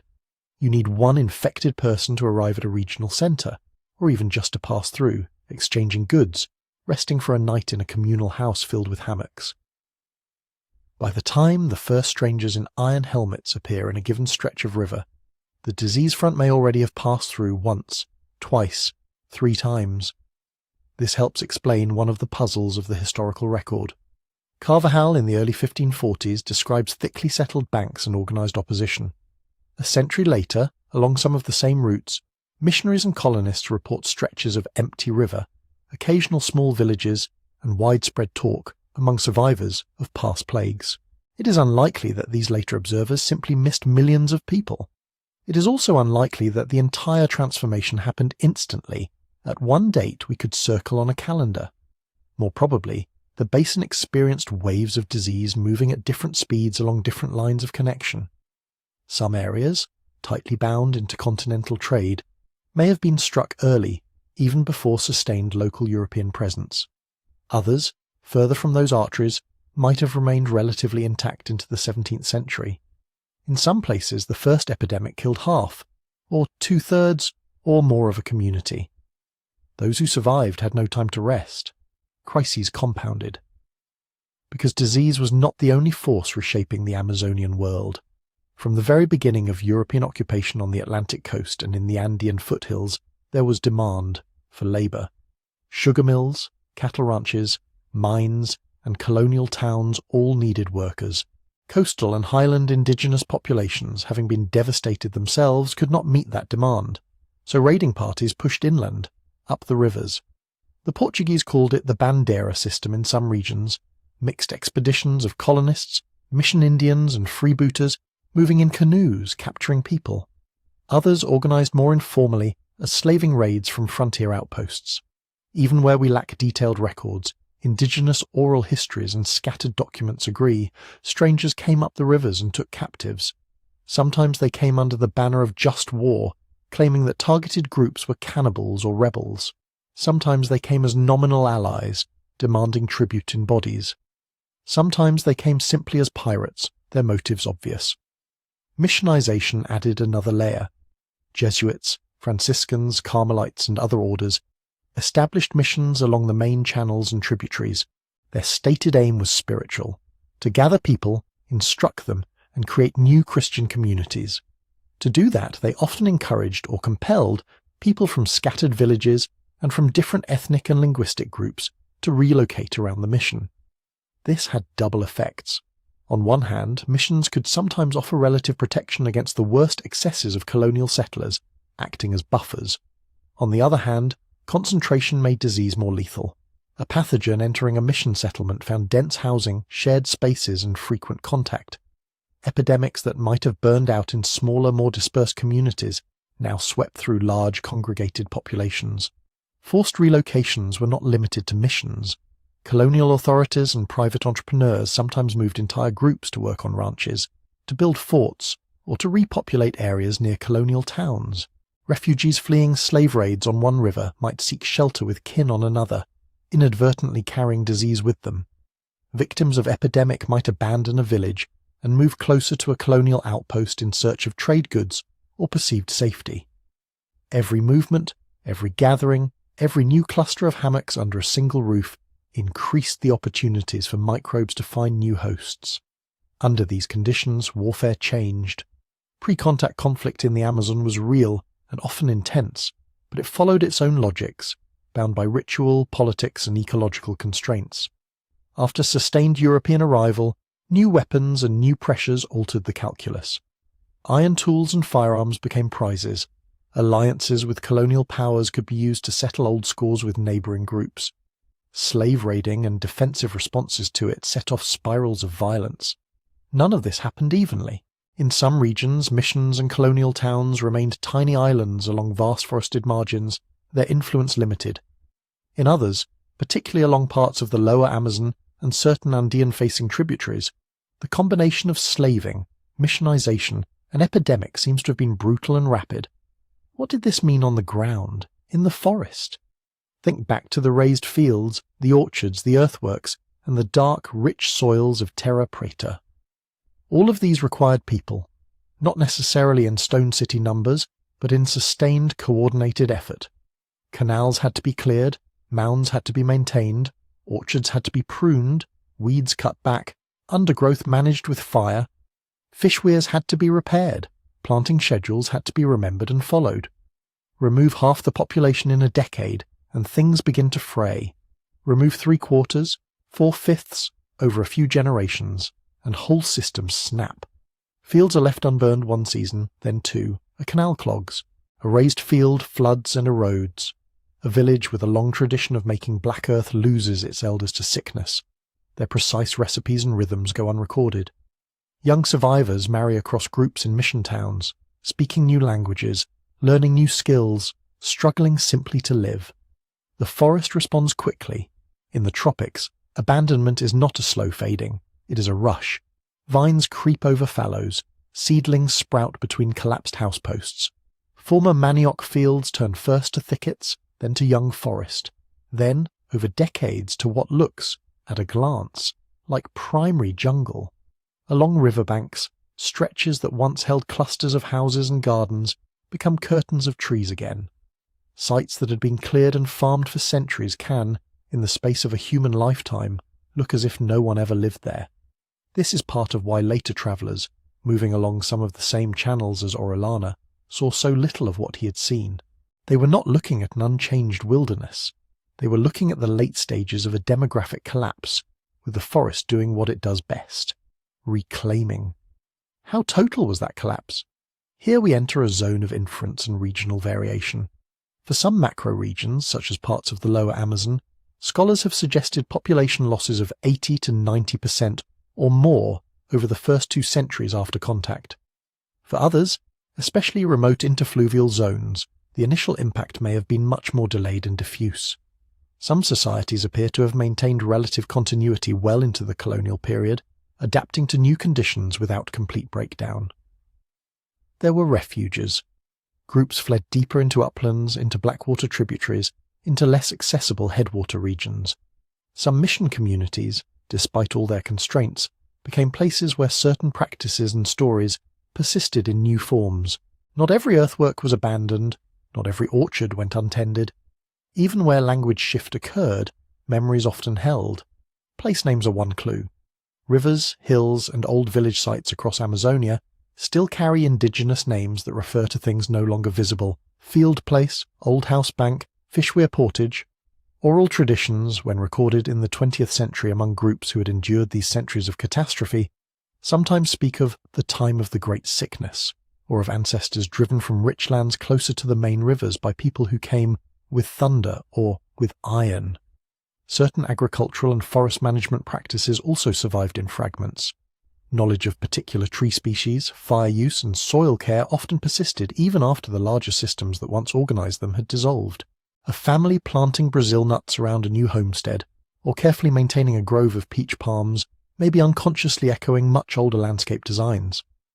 From the outside, looking back through fragmented records, it is easy to see only disappearance, empty banks, geoglyphs hidden under canopy, populations reduced to a fraction of their former size.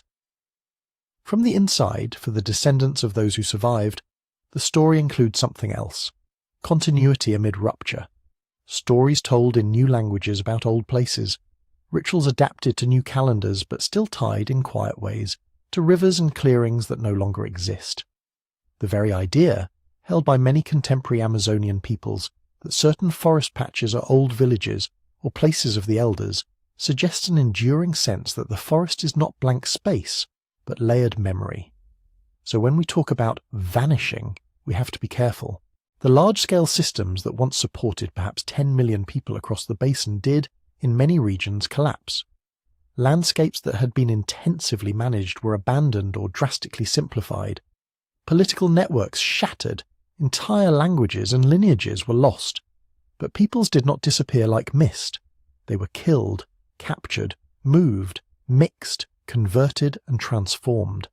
Some are still there, living descendants of the builders of terra preta fields and forest cities, even if the ancestral towns themselves are now hidden beneath the trees. The apparent emptiness that later Europeans claimed to see was not the original state of the Amazon. It was the aftermath of a catastrophe. In the next part of this story, we will listen to the forest itself, to the soil, the tree communities, and the faint outlines of earthworks beneath the canopy, to see how, even in abandonment, the land remembered what had been done to it, and slowly, quietly, hid the evidence from human eyes. To understand how the Amazon could hold cities and then seem to erase them, you have to think on rainforest time, not centuries, seasons. Start with a single house. Its posts are wood, its roof is thatch, Its walls are woven from palm and vine plastered with clay. The plaza around it is swept clear every day, beaten flat by bare feet, smoke and sun. Paths connect it to other houses, to gardens, to the river. Now imagine that house abandoned. Maybe everyone left at once, fleeing raiders or an epidemic. Maybe the last old woman died, and the survivors decided to move closer to allies downstream. However it happens, the brooms are put away. The last fire goes out, the clay floor cracks. The forest does not wait politely. Termites and beetles move into the posts. Fungi spread filaments through the thatch. Insects lay eggs in every damp crevice. The next heavy rain soaks the roof. A corner sags. Within a year or two, the walls lean and collapse. The beams rot. The thatch dissolves into a dark matted layer. Wind brings seeds. Bats drop fruit pits as they roost on the remaining posts. Birds perch, defecate, and leave behind more seeds still wrapped in a small packet of fertilizer. Some land in the rich, disturbed soil of the old plaza and germinate. In temperate climates, abandonment can mean slow decay, barns standing for generations, foundations marking fields long after they are farmed. In a humid tropical forest, the half-life of exposed wood and earth is shockingly short. A wooden house can be gone in a decade, a palisade in 20 years, even an earth wall, if cut by heavy rains and no longer stabilized by human maintenance, can slump and blur within a human lifetime. Scale that up.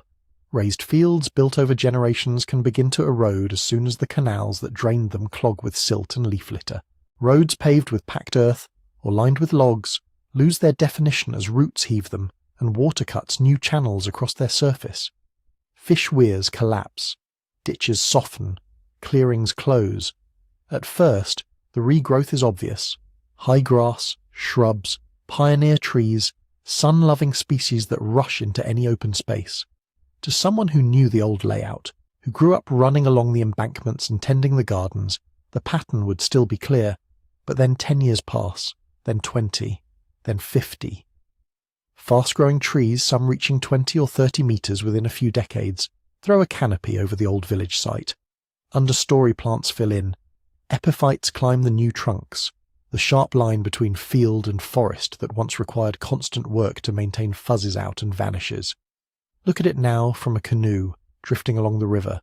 What you see is an unbroken wall of green. Trunks, lianas, broad leaves. The same at a glance as the stretches that were never cleared at all. This is one of the central tricks the Amazon plays on human memory. Regrowth can mimic primeval forests so effectively that a place intensely managed for centuries ends up looking, to an outsider, like a place that has always been wild. Under that canopy, though, the ghost of the city is still there. Roads survive as slightly raised, slightly straighter lines under the leaf litter. Ditches hold a little more moisture than the surrounding ground. Different plants favour that microhabitat. Plaza edges, once sharply defined by houses, become subtle platforms. To bare eyes at ground level, in dim green light, they are easy to miss, just natural undulations in the forest floor. To see the pattern, you often need distance, or tools. But before those tools, long before lidar and satellite imagery, the forest itself kept certain memories in another way, through its species. When people manage landscapes for centuries, they do not just move soil and water, they move genes. They plant, select, protect and transport useful trees and crops. Even when the gardens are abandoned, many of those species do not simply vanish. They persist as what some researchers call botanical ghost signatures. You can walk through what appears to be undisturbed forest and notice, if you're trained to see it, that the composition of trees is odd.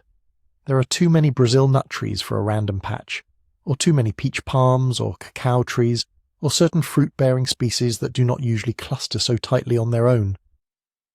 Studies in different parts of Amazonia have shown that around present and ancient settlements, the forest is statistically enriched in domesticated or semi-domesticated species. Groves of useful trees might mark where households once stood. Lines of certain palms may trace an old path or canal bank. Even centuries after a community collapses and new trees have grown up, the ratio is still skewed. The forest, in other words, is not neutral. It has been gardened, and it remembers that gardening and its species mix. This kind of ghost signature blurs the boundary between natural and cultural in a way that can be easy to overlook if you enter the story, assuming a wilderness untouched by humans. There is another, broader kind of ghost as well, one that has entered global climate debates. If, as some estimates suggest, millions of people across the basin died or were displaced after 1492, and vast areas of managed forest, field and riverine infrastructure were abandoned, what did that mean for carbon? Fields left to regrow sequester carbon quickly in fast-growing biomass. Secondary forests pull CO2 out of the atmosphere as they rebuild trunks, branches and roots. Some researchers have proposed that the post-contact collapse of indigenous populations in the Americas contributed to a measurable drawdown of atmospheric carbon in the following centuries. This idea is sometimes linked to a slight dip in global temperatures seen in climate records, the so-called Little Ice Age. The hypothesis goes, fewer people farming and burning, more forestry growth, more carbon stored in biomass and soils, a small but real effect on climate. Not everyone agrees on the magnitude of this effect. Estimates of pre-contact populations vary. So do models of how quickly forests regrow and how much area was actually under active cultivation versus low-impact management. But the underlying point is striking. The disappearance of Amazonian societies may not only have reshaped the local landscape, it may have left a faint fingerprint in the chemistry of the entire atmosphere. How then do we trace these lost worlds today, when so much of their material fabric has dissolved? Archaeologists turn to the scraps that tropical decay cannot easily erase. Charcoal, for instance.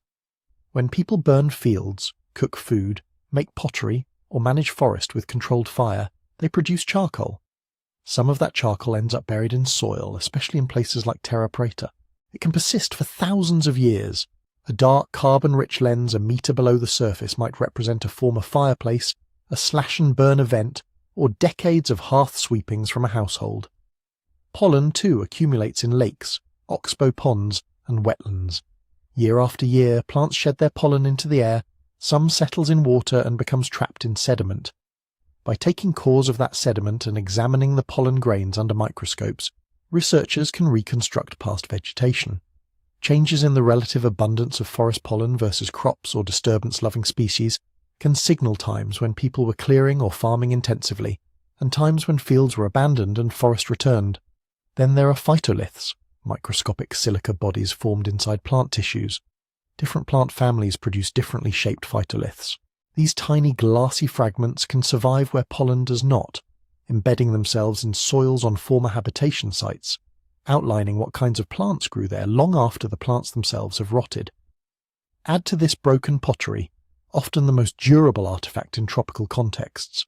Sherds can be scattered thinly over a hilltop or buried in anthrosols. Their style, composition and distribution help map where people lived, cooked and stored food. And beneath the leaf litter, the land itself holds clues. A low ridge might be an old causeway. A shallow, straight depression could mark a canal. Circular embankments on a forested plateau may be the ghosts of earthwork enclosures. Sometimes they are so subtle that you can stand on them and feel nothing unusual. Only when someone draws a contour map or looks from above does the geometry leap out. Imagine walking through such a forest with a researcher who has spent years reading these clues. They stop on what feels like ordinary, gently sloping ground and say quietly, "We're on the edge of a plaza." You look around, trunks, vines, scattered shafts of light. Nothing that resembles a town square. Then they take out notebook or tablet and show you a map. Lines appear. The slope you're standing on is an almost perfect rectangle. Its sides are lined along a compass bearing. To one side, a parallel ridge marks an old street. In another direction, faint arcs represent house platforms. The straightness, the symmetry, the repetition, all the hallmarks of design, emerge when the raw bumps of the forest floor are translated into elevation lines. The map makes visible what your senses alone could not. This is the heart of the detective work. Each clue, charcoal, pollen, phytoliths, pottery, subtle topography, on its own might be ambiguous. Together, across many sites and regions, they reveal a pattern. A basin once full of engineered soils, earthworks, gardens, fish farms, and low-density urban networks, later wrapped in a cloak of regrown forest.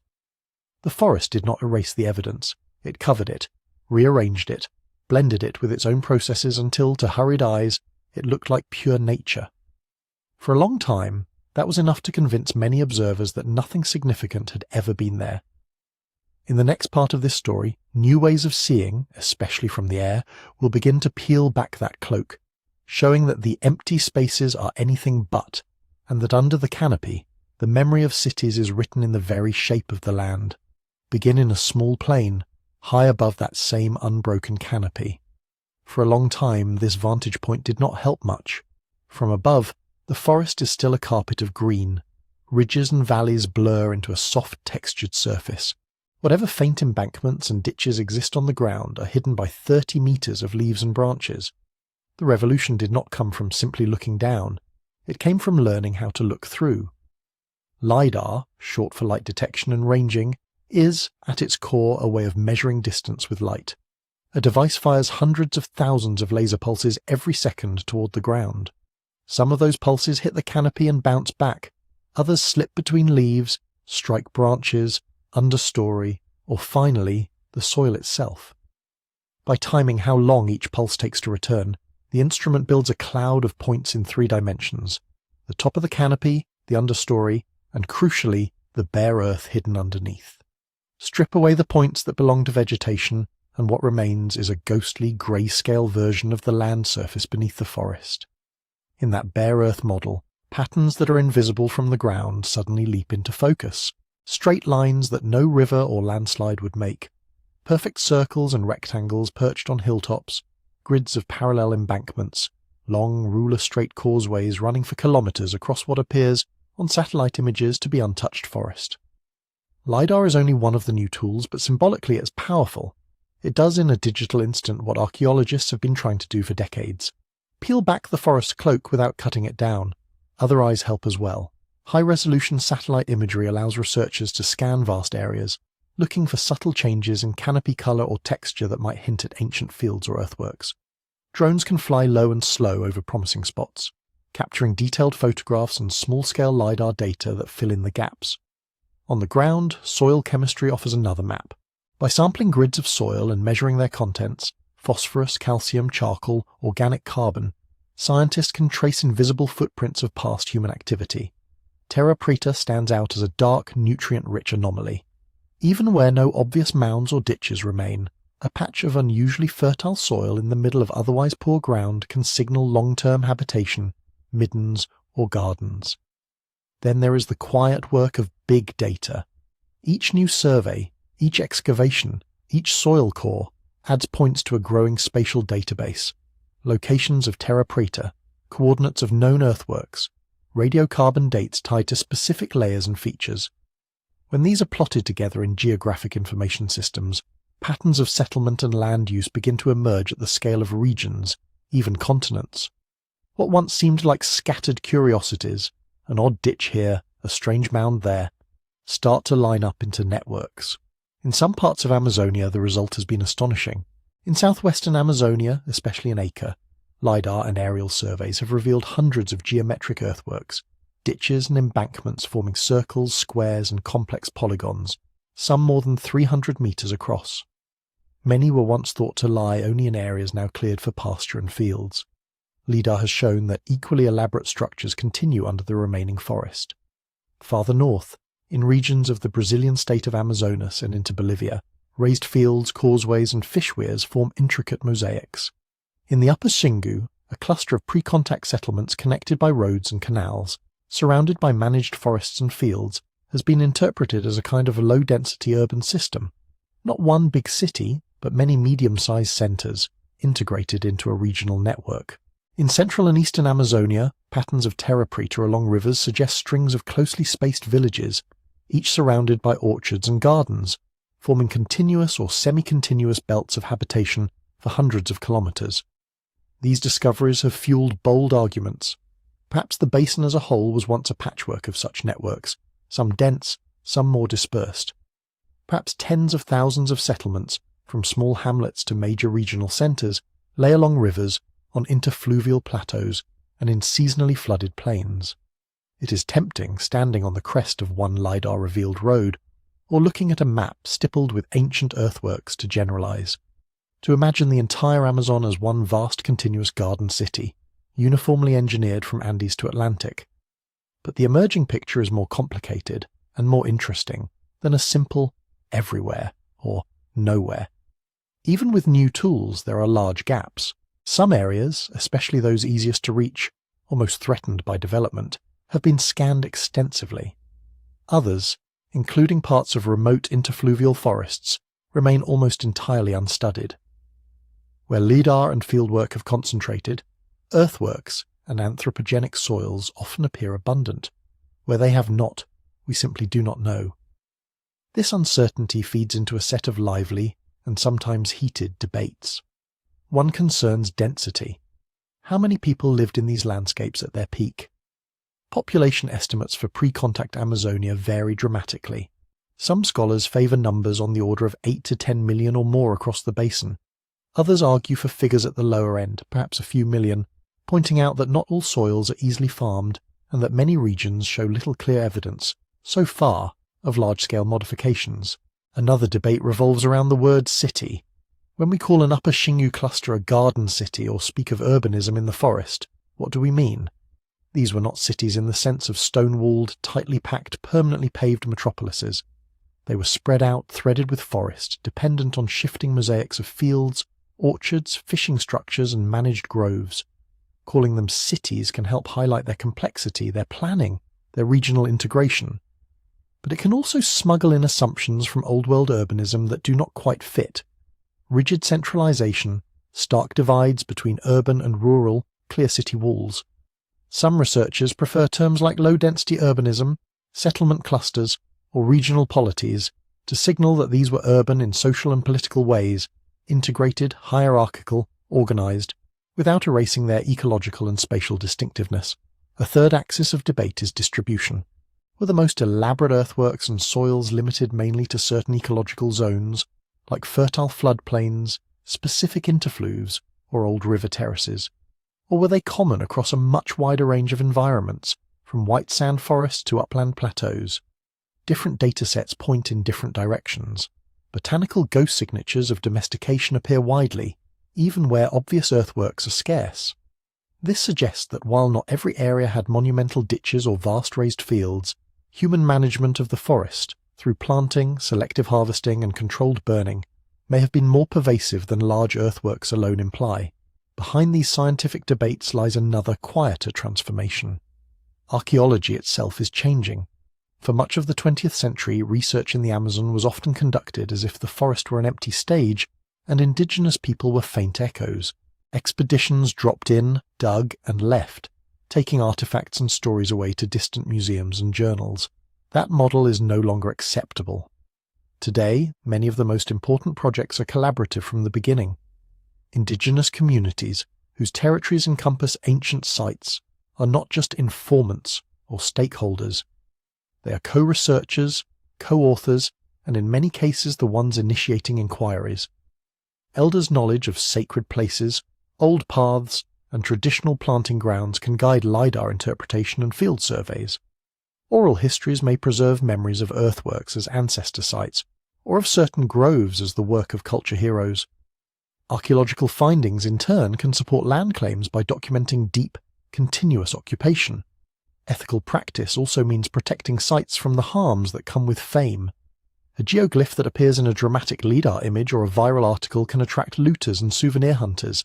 Logging roads cut into new areas can expose fragile features before archaeologists or local communities have a chance to document or safeguard them. Some teams now keep the exact coordinates of sensitive sites confidential, sharing detailed locations only with trusted local partners and authorities. Others work with communities to develop management plans, where ancient earthworks are treated not as obstacles to development, but as heritage to be cared for. These choices matter because the story of the ancient Amazon is not only about the past, it is entangled with arguments about the present and future. If the forest was shaped, managed, and partly built by millions of people over millennia, then the simplistic contrast between pristine wilderness and modern development collapses. Recognizing ancient stewardship challenges narratives that portray indigenous land use as inherently destructive, or conversely, that insist the only way to save the Amazon is to remove people from it. Instead, the past suggests a more nuanced possibility. Large human populations once lived here while maintaining, and in some cases enhancing, biodiversity and soil fertility. They did it through systems of agroforestry, fish management, mosaic burning, and settlement planning that are still partially remembered and practiced by their descendants. This does not mean we can simply copy those systems at industrial scale, or that they were free of conflict and ecological strain. But it does mean that the forest we call natural is, in many places, already a cultural artifact, a long-term collaboration between humans and other species. In contemporary debates over deforestation, land rights and climate change, this matters. When indigenous groups argue that their territories are not just homes but archives, places where knowledge is embedded in soils, species and sacred sites, they are not speaking in metaphors. They are pointing to the same layered history that lidar, pollen and pottery sherds are beginning to trace. And still, for all the new tools, for all the lines and shapes that have emerged from the green, the unknowns remain vast. How many earthwork complexes still lie under unscanned forest, their ditches softened, their plazas roofed by second or third growth? How many terra preta patches, each representing centuries of daily life, wait in soils no one has yet sampled? How many stories of floods, migrations and forest making live only in languages with few remaining speakers, or in patterns of trees planted by hands that never wrote their names? The Amazon is no longer the empty wilderness of old maps, nor is it a solved puzzle. It is a palimpsest, a manuscript written, erased and written over again in charcoal and clay and chlorophyll. As we learn to read its faint lines, with lasers, with microscopes, with listening, another question quietly takes shape under the leaves. How many worlds, built and abandoned, still rest there in the dark soil, waiting for someone someday to notice the first small clue? If you step back from all of this, lidar beams, pollen grains, soil chemistry, oral histories, and let the pieces settle, a different Amazon slowly comes into view. Not an untouched void waiting for outsiders, not a single, unified empire marching in lockstep, something in between and all around. A vast, living mosaic of human-made soils and tended forests, of riverine towns and hilltop enclosures, of orchards that look like wild jungle and fish weirs that masquerade as ordinary rapids. A cultural landscape, layered and relayered by millions of hands over thousands of years. In that sense, the people of the ancient Amazon did not simply vanish. Words like disappearance and collapse are blunt tools. They suggest a neat ending where history simply stops. What happened here was messier and more human. Disease swept through after 1492, and slaving raids and forced relocations. Whole polities came apart. Some languages fell silent. Great roads overgrew. Fields went back to forest. Populations crashed by orders of magnitude. But some people fled instead of dying, carrying seeds and stories upriver, into tributaries, into deeper forest. Some were absorbed into other groups. Some quietly reoccupied small parts of their old territories when the worst had passed. Knowledge folded itself into ritual, into songs, into the way a garden is planted or a canoe is carved. And the forest itself became an archive. Roots pushed through abandoned streets and plazas, but the street grids still faintly guide the way rainwater drains. Sabre trees rooted in old house mounds pull nutrients from black earth made by kitchen fires that burned 1,000 years ago. Groves of Brazil nut, cacao, peach palm and dozens of other useful species stand where someone once chose them, protected them, favoured their seedlings over others. To a hasty eye, they are just jungle. To a careful one, they are orchards in disguise. Underfoot, shards of broken pots crackle in riverbanks after a storm. Charcoal flecks lie in deep soil horizons, where they have no business being if this were truly untouched forest. Everywhere, the traces persist. The Amazon we see today is not the opposite of civilization. It is what a certain kind of civilization looks like after the forest has had time to grow over it. A civilization of leaves and rivers, of memory stored in species and soils rather than in stone. When you listen to the rain on the canopy, you are hearing it fall on ancient fields, ancient roads, ancient villages whose names we may never know. Somewhere a child wakes in a stilt house over black water, learning from grandparents how to burn a garden without killing the forest, how to read the flood pulse of a river, how to call fish with a certain plant. They are not survivals of a vanished world. They are that world continued. As you drift towards sleep, you might let yourself imagine this other Amazon, half visible beneath the one on the maps. Long, straight causeways now lined with towering trees, hilltop enclosures whose ditches are softened into gentle rings, filled with shade and bird calls. An invisible lattice of human intention, entwined with roots and vines, still shaping which fruits appear along a path, which fish throng in a channel at the right season. The forest does not speak in our language, but it remembers.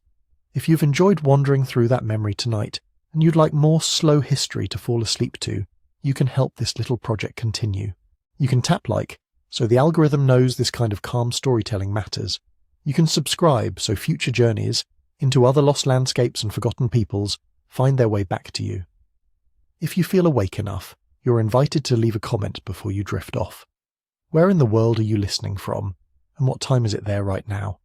It's always strangely beautiful to see those little dots of time and place appear under the video. A quiet reminder of our own global web of rivers and roads, flickering screens in the dark. And if these deep time mysteries have really caught your curiosity, there is also a book. It's about prehistoric secrets and hidden worlds like this one, written in the same gentle story-first style as these episodes. You can find it at sleepytimehistory.com. However you choose to travel on from here, book, video, or just your own thoughts, the invitation is the same. The next time you picture the Amazon, let it be not a blank green void, but a palimpsest of lives. A place where cities once breathed under the trees and where, in some quiet way, they still do.